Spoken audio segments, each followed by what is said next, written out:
ஒரு யோகியின் சுயசரிதம். பரமஹம்ச யோகானந்தர். அத்தியாயம் 11. பிருந்தாவனில் காசில்லாத இரு சிறுவர்கள்.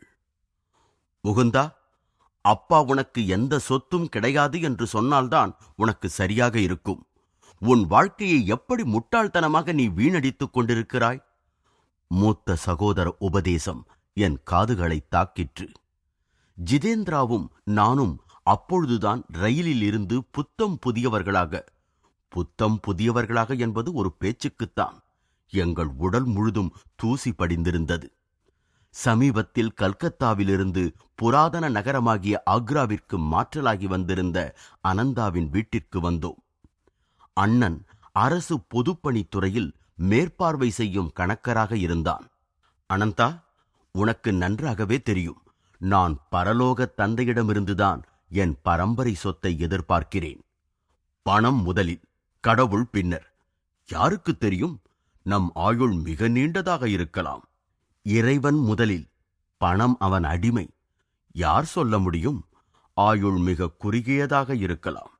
என் பதிலடி அந்த சமயத்திற்கு பொருத்தமாக கொடுக்கப்பட்டதே தவிர நான் எந்த முன்னோடியான உள்ளுணர்வாலும் பேசவில்லை.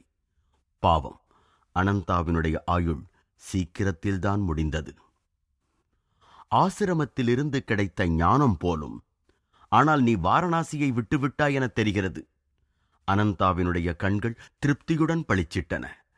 அவன் என் சிறகுகள் குடும்பக் கூட்டில் அடைந்துவிடும் என்ற நம்பிக்கையை இன்னும் கொண்டிருந்தான். வாரணாசியில் நான் தங்கியது வீணாகவில்லை. என் இதயம் விரும்பிய எல்லாவற்றையும் நான் அங்கு அடைந்தேன். ஆனால் அது உன் பண்டிதரோ அல்லது அவர் மகனோ அல்ல என்று நீ நிச்சயமாக இருக்கலாம். நான் பழைய நினைவில் சிரிக்கும் பொழுது அனந்தாவும் என்னுடன் சேர்ந்து கொண்டான். அவன் தேர்ந்தெடுத்த காசி தூரதரிசி குறுகிய நோக்குடையவர் என்று நிரூபணம் ஆனதை அவன் ஒப்புக்கொள்ளத்தான் வேண்டியிருந்தது. ஊர் சுற்றும் என் தம்பியே, உன் திட்டங்கள் என்னவோ? ஜிதேந்திரா ஆக்ராவிற்கு போக வேண்டும் என்று என்னை தூண்டினான். நாங்கள் இங்கு தாஜ்மஹாலின் அழகை பார்க்கப் போகிறோம். நான் விவரித்தேன். பிறகு நாங்கள் புதிதாக கண்ட எனது குருவிடம் செராம்பூரில் உள்ள அவருடைய ஆசிரமத்திற்குச் செல்லப் போகிறோம். அனந்தா அன்புடன் எங்களுக்கு வேண்டிய வசதிகளை செய்து கொடுத்தான். அன்று மாலை பல தடவை அவன் கண்கள் ஆலோசித்தபடி என் மீது பதிந்ததை நான் கண்டேன். அந்த பார்வையை நான் அறிவேன். ஒரு சதித்திட்டம் உருவாகிக் கொண்டிருக்கிறது என்று நான் எண்ணினேன். அதன் விளைவு சீக்கிரமான எங்கள் காலை உணவின் போது வெளியாயிற்று. ஆதலால் அப்பாவின் சொத்தை முற்றிலும் சாராமல் இருக்கிறாய் என நினைக்கிறாயா? அனந்தா நேற்றைய உரையாடலின் இழைகளை தொடரும் பொழுது அவன் பார்வை களங்கமற்றிருந்தது. நான் கடவுளை நம்பியிருப்பதை நன்கு உணர்கிறேன். பேசுவது எளிது. இதுவரை உன் வாழ்க்கைக்கு தகுந்த பாதுகாப்பு அளிக்கப்பட்டுவிட்டது. உன் உணவுக்கும் இருப்பிடத்திற்கும் கண்ணுக்குத் தெரியாத கடவுளை நம்ப வேண்டும் என்று நீ நிர்பந்திக்கப்பட்டால் உன் நிலைமை என்னவாகும்? நீ வெகு சீக்கிரத்தில் தெருக்களில் பிச்சை எடுக்க நேரிடும். ஒரு பொழுதும் இல்லை. கடவுளை விட்டுவிட்டு தெருவில் போய்க் கொண்டிருப்பவர்களை நான் நம்ப மாட்டேன். திருவோட்டையும் தவிர தன் பக்தனை காப்பாற்ற 1000 வழிகள் அவனுக்குத் தெரியும். மேலும் மேலும் பேச்சுதான். உன் வீராப்பு தத்துவத்தை நடைமுறை உலகத்தில் சோதித்துப் பார்க்கலாம் என்று யோசனை கூறுகிறேன் என்று வைத்துக்கொள். அப்பொழுது நான் ஏற்கத் தயார். நீ கடவுளை கற்பனை உலகிற்குள் அடக்கப் பார்க்கிறாயா? பார்த்துவிடலாம். என் சொந்த கருத்துக்களை விரிவாக்கவோ அல்லது உறுதிப்படுத்தவோ இன்று உனக்கு வாய்ப்பு கிடைத்திருக்கிறது. அனந்தா நாடக பாணியில் ஒரு வினாடி மௌனமாக இருந்துவிட்டு பிறகு நிதானமாகவும் தீவிரமாகவும் பேசினான். இன்று காலை உன்னையும் உன் சகோதர சீடனான ஜிதேந்திராவையும் அருகில் உள்ள நகரான பிருந்தாவனுக்கு அனுப்பலாம் என்று நினைக்கிறேன். நீ ₹1 கூட எடுத்துச் செல்லக்கூடாது. பணத்திற்கோ உணவிற்கோ நீ பிச்சை எடுக்கக்கூடாது. உன்னுடைய சிக்கலான நிலைமையை யாரிடமும் நீ எடுத்துச் சொல்லக்கூடாது. நீ சாப்பாடு இல்லாமல் பட்டினி கிடக்கவும் கூடாது. மற்றும் நீ பிருந்தாவனில் சென்று மாட்டிக்கொண்டு தவிக்கக்கூடாது. இந்த சோதனையின் எந்த விதிகளையும் மீறாமல் இன்றிரவு 12 மணிக்குள் நீங்கள் என் வீட்டிற்கு திரும்பிவிட்டால் இந்த ஆக்ராவிலேயே மிக்க ஆச்சரியமடையும் மனிதன் நானாகத்தான் இருக்க முடியும். நான் சவாலை ஏற்றுக்கொள்கிறேன். என் சொற்களிலோ என் இதயத்திலோ எந்த தயக்கமும் இல்லை. உடனடியாக அருள் கிடைத்த நன்றி கலந்த நினைவுகளெல்லாம் மனதில் பளிச்சிட்டன. உயிரை குடிக்கும் காலராவிலிருந்து லாகிரி மகாசயரின் படத்தை நோக்கி செய்த பிரார்த்தனையினால் நான் நலமடைந்தது. லாகூர் கூரையில் கிடைத்த விளையாட்டுப் பரிசுகளான 2 பட்டங்கள், பரேலியில் நான் மனச்சோர்வடைந்த பொழுது கிடைத்த தாயத்து, வாரணாசி பண்டிதரின் வீட்டு வாசலில் ஒரு சாது மூலம் கிடைத்த தீர்மானமான செய்தி, தெய்வீக அன்னையின் தரிசனமும் அவள் அன்பை பற்றி கூறிய கம்பீரமான சொற்களும், மாஸ்டர் மகாசயர் மூலமாக அவள் என் சிறு சிறு சங்கடங்களுக்கு துரிதமாக செவிசாய்த்தது, உயர்நிலை பள்ளி படிப்பில் தேறுவதற்கு கடைசி நிமிடத்தில் கிடைத்த உதவி, எல்லாவற்றிற்கும் சிகரம் வைத்தாற்போல் என் வாழ்நாளைய கனவுகளின் பனித்திரையிலிருந்து கிடைத்த என் குருவின் தரிசனம். கடுமையான நிரூபிக்கும் இடமான இவ்வுலகில் ஏற்படும் எந்த சிக்கலுக்கும் என் சித்தாந்தம் சரிப்படாது என்று நான் என்றுமே ஒப்புக்கொள்ள மாட்டேன். நீ விருப்பத்துடன் ஒப்புக்கொண்டது உனக்கு பெருமைதான். நான் இப்பொழுதே உன்னை ரயிலடிக்கு அழைத்துச் செல்கிறேன் என்றான் அனந்தா. அவன் திறந்தவாய் மூடாது கேட்டுக்கொண்டிருந்த ஜிதேந்திராவின் பக்கம் திரும்பினான். நீ ஒரு சாட்சியாக உடன் செல்ல வேண்டும். பெரும்பாலும் அவனுடன் சங்கடத்திலும் மாட்டிக்கொள்ள நேரிடலாம். ஓர் அரை மணி நேரம் கழித்து ஜிதேந்திராவும் நானும் அந்த பயணத்திற்கான ஒரு வழி பயணச்சீட்டுகளை பெற்றோம். ரயில் நிலையத்தில் தனியான ஒரு பக்கமாக சென்று எங்களை சோதித்துப் பார்க்க ஒப்புக்கொண்டோம். எங்களிடம் ஒளித்து வைத்த புதைபொருள் ஏதும் இல்லை என்று சீக்கிரம் அனந்தா திருப்திப்பட்டுக் கொண்டான். எங்களின் எளிய வேஷ்டிகள் அவசியமானவற்றைத் தவிர வேறு எதையும் மறைக்கவில்லை.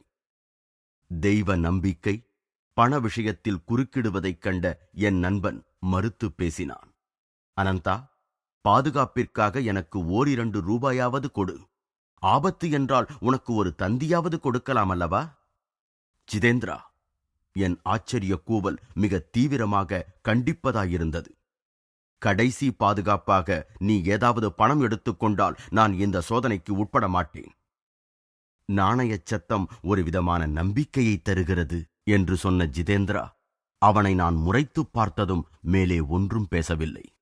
முகுந்தா, நான் இதயமற்றவன் இல்லை. அனந்தாவின் குரலில் பணிவின் சாடை படர்ந்திருந்தது. அவன் மனசாட்சி அவனை உறுத்தியிருக்கலாம். அது ஒருவேளை 2 சிறுவர்களை காசு இல்லாமல் அறிமுகமில்லாத ஒரு நகரத்திற்கு அனுப்பி வைப்பதாலோ அல்லது தனக்கு தெய்வ நம்பிக்கை குறைவாக இருப்பதினாலோ இருந்திருக்கலாம். ஏதாவது சந்தர்ப்பவசத்தாலோ அல்லது அருளாலோ நீ பிருந்தாவனத்து சோதனையில் வெற்றிகரமாக தேறிவிட்டால் உன் சீடனாக ஏற்று எனக்கு உபதேசம் செய்யும்படி நான் உன்னை கேட்கப் போகிறேன். இந்த வாக்குறுதி புதுமையான இச்சூழ்நிலையில் சற்று விதிக்கு புறம்பானதாக இருந்தது. இந்திய குடும்பத்தில் மூத்த சகோதரர் தன் இளையவர்களுக்கு பணிவது அபூர்வமே. தந்தைக்கு அடுத்தபடியாக அவருக்கு மரியாதையும் பணிவும் கிடைக்கும். ஆனால் ஏதும் சொல்வதற்கு நேரமில்லை. எங்கள் ரயில் கிளம்பும் தருவாயில் இருந்தது. ஜிதேந்திரா வண்டி செல்ல செல்ல ஒரு கவலையான மௌனத்தை கடைப்பிடித்தான். கடைசியில் மெல்ல அசைந்தான். என் பக்கம் குனிந்து ஒரு மென்மையான இடத்தில் நன்கு வலிக்கும்படி கிள்ளினான். இறைவன் நம் அடுத்த வேளை சாப்பாட்டை கொடுப்பதற்கு நான் எந்த அறிகுறியையும் காணவில்லையே. சும்மாயிரு சந்தேக பிராணியே. கடவுள் நம்முடன் தான் வேலை செய்து கொண்டிருக்கிறார். அவரை உன்னால் கொஞ்சம் விரைவுபடுத்தவும் முடியுமா? நம் முன் உள்ள நிலைமையைக் கண்டே எனக்கு அதிகமான பசி எடுக்கிறது. நான் காசியை விட்டு தாஜ் சமாதியை காண வந்தேனே தவிர என்னுடைய சமாதிக்குள் நுழைய அல்ல. உற்சாகமாயிரு ஜிதேந்திரா. நாம் முதலாக பிருந்தாவனத்தின் தெய்வீக அதிசயங்களை பார்க்கப் போகிறோம் இல்லையா? பகவான் கிருஷ்ணரின் காலடி பட்டு புனிதமடைந்த நிலத்தில் நடக்கப் போகிறோம் என்பதில் எனக்கு ஆழ்ந்த மகிழ்ச்சி ஏற்படுகிறது. எங்கள் பகுதியின் கதவு திறந்தது. 2 மனிதர்கள் உள்ளே வந்து உட்கார்ந்தார்கள். அடுத்த ரயில் நிறுத்தம்தான் கடைசி. சிறுவர்களே, பிருந்தாவனில் உங்களுக்கு நண்பர்கள் இருக்கிறார்களா? என் எதிரில் அமர்ந்திருந்த அறிமுகமில்லாத அந்த மனிதர் வியப்பூட்டும் அக்கறையை காட்டினார். அதை பற்றி உங்களுக்கென்ன? நான் முரட்டுத்தனமாக என் பார்வையை திருப்பிக் கொண்டேன். நீங்கள் ஒரு கால் இதயங்களை திருடும் ஹரியின் மயக்கத்தில் உங்கள் குடும்பங்களை விட்டுவிட்டு ஓடி வருகிறீர்கள் போலிருக்கிறது. எனக்கும் கொஞ்சம் பக்தி சிரத்தை உண்டு. தாங்க முடியாத இந்த வெயிலில் உங்களுக்கு உணவும் இருப்பிடமும் கிடைக்கச் செய்வதை என் முக்கிய கடமையாகக் கொள்வேன். இல்லை ஐயா, எங்களை தனியாக விடுங்கள். நீங்கள் மிக நல்லவராக இருக்கிறீர்கள். ஆனால் எங்களை வீட்டிலிருந்து ஓடி வந்தவர்களாக நீங்கள் நினைப்பது சரியல்ல. மேலே எந்த பேச்சும் நடைபெறவில்லை. ரயில் நின்றது. ஜிதேந்திராவும் நானும் இறங்கியதும் எங்களுடைய சந்தர்ப்பத் தோழர்கள் எங்கள் கைகளை பிடித்துக்கொண்டு ஒரு குதிரை வண்டியை கூப்பிட்டார்கள். நாங்கள் நன்கு பராமரிக்கப்பட்ட பசுமையான மரங்கள் அடர்ந்த ஒரு கம்பீரமான ஆசிரமத்தில் இறங்கினோம். எங்களுக்கு உதவி செய்து அழைத்து வந்தவர்கள் இங்கு எல்லோருக்கும் தெரிந்தவர்களாக இருந்தார்கள். சிரித்த முகத்துடன் கூடிய ஒரு சிறுவன் எதுவுமே கூறாமல் எங்களை ஒரு கூடத்திற்கு அழைத்துச் சென்றான். சீக்கிரமே கௌரவமான தோற்றத்தைக் கொண்ட ஒரு முதிய மாது எங்களை எதிர்கொண்டார். கௌரி அம்மா, அரசகுமாரர்கள் வர முடியவில்லை என்று அம்மனிதர்களுள் ஒருவர் ஆசிரம விருந்தளிப்பவரிடம் கூறினார். கடைசி நிமிடத்தில் அவர்களது திட்டங்கள் மாறிவிட்டன. அவர்கள் தங்கள் மனமார்ந்த வருத்தத்தை தெரிவித்துள்ளார்கள். ஆனால் நாங்கள் வேறு 2 விருந்தினர்களை அழைத்து வந்திருக்கிறோம். நாங்கள் ரயிலில் அவர்களை சந்தித்த உடனேயே நான் அவர்கள் பகவான் கிருஷ்ணனுடைய பக்தர்கள் என உணர்ந்து அவர்கள் பால் ஈர்க்கப்பட்டேன். இளம் நண்பர்களே, நாங்கள் போய் வருகிறோம். எங்களுக்கு அறிமுகமான அவ்விருவரும் வாசலை நோக்கி நடந்தார்கள். கடவுள் விருப்பம் இருந்தால் மறுபடியும் சந்திப்போம். உங்களுக்கு இங்கு நல்வரவு. கௌரி அம்மாள் ஒரு தாய்க்குரிய பாவனையோடு புன்னகைத்தார். இதைவிட நல்ல நாளில் நீங்கள் வந்திருக்க முடியாது. இந்த ஆசிரமத்தின் 2 அரச ஆதரவாளர்களை நான் எதிர்பார்த்து கொண்டிருந்தேன். என் சமையலை உண்பதற்கு யாருமே இல்லை எனில் எத்தனை அவமானம்! இந்த இனிமையான சொற்கள் ஜிதேந்திராவிடம் ஆச்சரியமான விளைவை உண்டாக்கியது. அவன் அழ ஆரம்பித்து விட்டான். பிருந்தாவனில் அவன் அச்சத்துடன் எதிர்பார்த்திருந்த நிலைமை அரச வரவேற்பாக மாறிவிட்டது. திடீரென்று அவனது மனத்தை சரி செய்து கொள்வது அவனுக்கு கடினமாகப் போய்விட்டது. எங்களுக்கு விருந்தளித்தவர் ஒரு கேள்விக்குறியுடன் அவனை பார்த்தார். ஆனால் எதுவும் பேசவில்லை. ஒருவேளை இளைஞர்களின் கிறுக்குத்தனத்தை பற்றி அவருக்கு நன்றாக தெரிந்திருக்கக்கூடும். பகல் சாப்பாடு தயாராயிற்று. கௌரி அம்மாள் சமையலின் நறுமணம் சூழ்ந்திருந்த சாப்பாட்டுக் கூடத்திற்கு எங்களை அழைத்துச் சென்றார். அடுத்தாற் போலிருந்த சமையல் அறைக்குள் மறைந்தார் அவர். நான் இந்த சமயத்தை எதிர்பார்த்திருந்தேன். ஜிதேந்திராவின் உடலின் சரியான பாகத்தை தேர்ந்தெடுத்து ரயிலில் அவன் என்னை எப்படி கிள்ளினானோ அதேபோல் நானும் அவனை வலிக்கும்படி கிள்ளினேன். சந்தேக பிராணியே, கடவுள் வேலை செய்கிறார், அதுவும் விரைவாக. வீட்டுக்கார அம்மாள் விசிறியுடன் திரும்பி வந்தார். நன்கு அலங்கரிக்கப்பட்ட கம்பளி ஆசனங்களில் நாங்கள் அமர்ந்ததும் கீழை நாட்டு பாணியில் அவர் எங்களுக்கு ஒரே சீராக விசிறத் தொடங்கினார். ஆசிரமத்து சீடர்கள் கிட்டத்தட்ட 30 விதமான உணவு வகைகளை எடுத்துக்கொண்டு உள்ளேயும் வெளியேயும் நடந்தார்கள். அதை உணவு என்று கூறுவதை விட பிரமாதமான விருந்து என்று கூறுவதே பொருந்தும். இந்த பூமியில் பிறந்ததிலிருந்து நானும் ஜிதேந்திராவும் அம்மாதிரியான உணவுப் பண்டங்களை சுவைத்ததே இல்லை. மாண்புமிகு அன்னையே, உண்மையிலேயே அரசகுமாரர்களுக்கு உகந்த உணவு வகைகள்தாம். இந்த விருந்தை உண்பதை விட உங்கள் அரச ஆதரவாளர்களுக்கு அவசர வேலை வேறு ஏதும் இருக்கக்கூடும் என்பதை என்னால் நினைத்துப் பார்க்க முடியவில்லை. வாழ்நாள் முழுவதும் இதை நினைவில் வைத்துக் கொள்ளும்படி செய்துவிட்டீர்கள். அனந்தாவினுடைய நிபந்தனையால் கட்டுப்பட்டிருந்த நாங்கள் எங்களது நன்றியில் 2 பங்கு முக்கியத்துவம் இருந்ததை அந்த கருணையுள்ள அம்மையாருக்கு எடுத்துக் கூற முடியவில்லை. ஆனாலும் நாங்கள் மனமாற கூறியது உண்மை என்பது வெளிப்படை. நாங்கள் அவருடைய ஆசியுடனும் அந்த ஆசிரமத்திற்கு மறுபடி வருகை தர வேண்டுமென்ற மனங்கவரும் அழைப்புடனும் புறப்பட்டோம். வெளியே வெயில் இரக்கமற்றதாயிருந்தது. நானும் என் நண்பனும் ஆசிரம வாயிலில் உள்ள கம்பீரமான கடம்ப மரத்தடியில் நிழலுக்காக ஒதுங்கினோம். குறை கூறும் சொற்கள் தொடர்ந்தன. திரும்பவும் ஜிதேந்திராவை சந்தேகங்கள் சூழ்ந்தன. நீ என்னை பெரிய ஆபத்தில் சிக்க வைத்து விட்டாய். நம் மதிய உணவு ஏதோ சந்தர்ப்பவசத்தால் கிடைத்த குருட்டு அதிர்ஷ்டம். நம்மிடையே ஒரு காசு கூட இல்லாமல் இந்த நகரத்தில் நாம் எல்லாவற்றையும் எப்படி சுற்றி பார்ப்பது? மேலும் நீ எப்படித்தான் என்னை அனந்தாவின் வீட்டிற்கு திரும்ப அழைத்துப் போகப் போகிறாயோ? உன் வயிறு இப்போது நிறைந்துவிட்டது. எனவே கடவுளை வெகு சீக்கிரம் மறந்து விடுகிறாய். என் சொற்கள் கசப்புடன் இல்லாவிடினும் குற்றம் சாட்டுவதாக இருந்தன.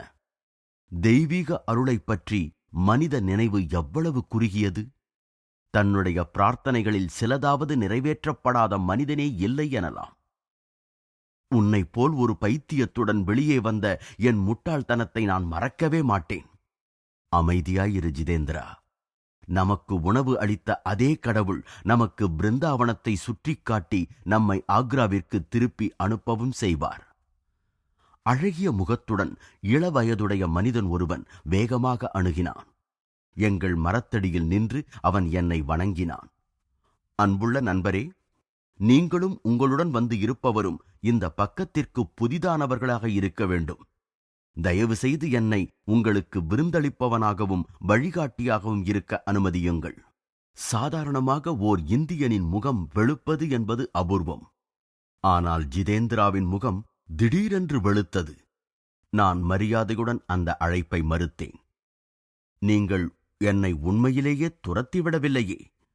அப்புதிய மனிதனின் பயம் வேறு எந்த சூழ்நிலைகளிலும் நகைப்பிற்கிடமானதாக இருந்திருக்கும். ஏன் கூடாது? நீங்கள் என் குரு. அவன் கண்கள் என்னுடைய கண்களை நம்பிக்கையுடன் தேடின. என் மதிய தியான வேளையில் பகவான் கிருஷ்ணன் எனக்கு தரிசனம் தந்தார்.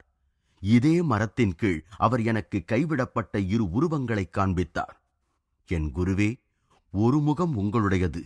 அதை நான் அடிக்கடி என் தியானத்தின் பொழுது கண்டிருக்கிறேன்.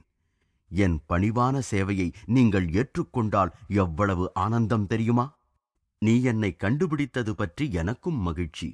கடவுளோ மனிதனோ நம்மை கைவிடவில்லை. நான் என் முன் ஆர்வத்துடன் நின்ற முகத்தை நோக்கி புன்சிரிப்புடன் அசையாமல் நின்றாலும் மனத்துள் இறைவனது திருவடிகளை விழுந்து வணங்கினேன். அன்புள்ள நண்பர்களே, என் வீட்டிற்கு வருகை தந்து பெருமைப்படுத்த மாட்டீர்களா? நீ அன்பானவன். ஆனால் இந்த ஏற்பாட்டை செயல்படுத்த முடியாது. நாங்கள் ஏற்கனவே ஆக்ராவில் என் அண்ணனின் விருந்தாளிகள். குறைந்தபட்சம் பிருந்தாவனத்தை உங்களுடன் சுற்றி பார்க்கும் நினைவுகளையாவது எனக்கு அளியுங்கள். நான் மகிழ்ச்சியுடன் ஒப்புக்கொண்டேன். அந்த இளைஞன் தன் பெயர் பிரதாப் சட்டர்ஜி என்று கூறிவிட்டு ஒரு குதிரை வண்டியை கூவி அழைத்தான். நாங்கள் மதன்மோகன் கோவிலுக்கும் மற்ற கிருஷ்ணன் கோவில்களுக்கும் சென்றோம். நாங்கள் எங்கள் கோயில் பிரார்த்தனைகளை முடிக்கும்போது இருட்டிவிட்டது. மன்னிக்க வேண்டும், நான் போய் இனிப்பு பண்டம் வாங்கி வருகிறேன். பிரதாப் ரயில் நிலையத்திற்கு அருகே உள்ள கடை ஒன்றில் நுழைந்தான். ஜிதேந்திராவும் நானும் இப்பொழுது சற்று குளிர்ந்து விட்டதால் கூட்டம் கொஞ்சம் அதிகமாயிருந்த அந்த அகன்ற தெருவில் மெதுவாக நடந்தவாறு இருந்தோம். எங்கள் நண்பன் வருவதற்கு சற்று நேரம் பிடித்தது. ஆனால் வரும்பொழுது பலவித இனிப்பு பண்டங்களை பரிசாக கொண்டு வந்தான். தயவு செய்து எனக்கு இந்த திருப்பணியை செய்ய அனுமதிக்க வேண்டும். பிரதாப் கெஞ்சுதலுடன் புன்னகை செய்தவாறே ஒரு கட்டு ரூபாய் நோட்டுகளையும் ஆக்ராவிற்கு அப்போதுதான் வாங்கியிருந்த 2 பயணச்சீட்டுகளையும் கொடுத்தான். நான் அதை இறைவனின் மறைமுகமான அருளாக நினைத்து மரியாதையுடன் பெற்றுக்கொண்டேன். அனந்தாவினுடைய கேலி பேச்சுக்கிடமான இறைவனுடைய அருள் வளம் தேவையை விட எவ்வளவோ அதிகமாகிவிடவில்லையா? ரயில் நிலையத்திற்கு அருகில் நாங்கள் ஒரு தனிமையான இடத்தை அடைந்தோம். பிரதாப், இந்த நவீன காலத்திய மிகப்பெரிய யோகியான லாகிரி மகாசயரின் கிரியா யோகத்தை நான் உனக்கு உபதேசம் செய்கிறேன். அவருடைய உத்தி உனக்கு குருவாக இருக்கட்டும். உபதேசம் அரை மணியில் முடிந்தது. கிரியாதான் உன் சிந்தாமணி. நான் என் புதிய மாணவனிடம் கூறினேன். நீ இப்பொழுது அறிந்த இந்த எளிய உத்தி மனிதனின் ஆன்மீக முன்னேற்றத்தை விரைவுபடுத்தும் கலையை உள்ளடக்கியது. மாயையிலிருந்து விடுபட அகங்காரம் உருவெடுத்த பிறவிக்கு 10 லட்சம் ஆண்டுகளாகும் என்று இந்து சமய நூல்கள் போதிக்கின்றன. இந்த இயற்கையான காலம் கிரியா யோகத்தினால் வெகுவாக குறைக்கப்படுகிறது. தாவரங்களின் வளர்ச்சியை அதன் சாதாரண வேகத்தை விட அதிகமாக விரைவுபடுத்த முடியும் என்று ஜெகதீஷ் சந்திரபோஸ் காண்பித்திருப்பது போல் மனிதனின் மன வளர்ச்சியையும் விஞ்ஞான ரீதியில் விரைவுபடுத்த முடியும். உன் பயிற்சியில் விசுவாசமாயிரு. குருவிற்கெல்லாம் குருவானவரை நீ அடைவாய். வெகு காலமாக தேடிக்கொண்டிருந்த இந்த யோக திறவுகோல் எனக்கு கிடைத்தது குறித்து பெருங்களிப்படைகிறேன். பிரதாப் ஆழ்ந்த சிந்தனையுடன் பேசினார். எனது இந்திரிய தளைகளை அறுக்கும் அதன் பலனே என்னை உயர்ந்த நிலைகளுக்குச் செல்ல விடுதலை அளிக்கும். இன்று கிடைத்த பகவான் கிருஷ்ணனின் தரிசனம் எனக்கு உயர்ந்த நன்மையையே பயக்கும் என்பதில் ஐயமில்லை. நாங்கள் சற்று நேரம் ஒருவரை ஒருவர் புரிந்து கொண்டு மௌனமாக அமர்ந்திருந்தோம். பின்னர் ரயில் நிலையத்திற்கு மெதுவாக நடந்தோம். நான் ரயிலில் ஏறிய பொழுது என்னுள் மகிழ்ச்சி நிரம்பியிருந்தது. ஆனால் இன்று ஜிதேந்திராவிற்கு கண்ணீர் விடும் நாளாகத்தான் இருந்தது. நான் பிரதாப்பிடம் அன்புடன் விடைபெறும் பொழுது என் இரு தோழர்களும் விம்மலை அடக்கிக் கொண்டிருந்தார்கள். அந்த பயணத்தில் மறுபடியும் ஜிதேந்திரா மிகுந்த துக்கத்துடன் தென்பட்டான். இந்த தடவை அவனுக்காக இல்லாமல் அவனுக்கு எதிராகவே அவனுக்கு வருத்தம் உண்டாயிற்று. என் நம்பிக்கை எவ்வளவு ஆழமற்றது!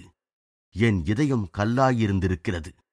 இறைவன் காப்பாற்றுவான் என்பதில் இனி என்றுமே எனக்கு சந்தேகம் இருக்காது. நடுநிசி நெருங்கிக் கொண்டிருந்தது. கையில் ஒரு காசு கூட இல்லாமல் அனுப்பப்பட்ட 2 சிண்ட்ரெல்லாக்களும் அனந்தாவின் படுக்கை அறையை அடைந்தனர். அவன் வெகு சாதாரணமாக ஏற்கனவே கூறியிருந்தபடி அவன் முகம் ஆச்சரியத்தை வெளிப்படுத்தியது.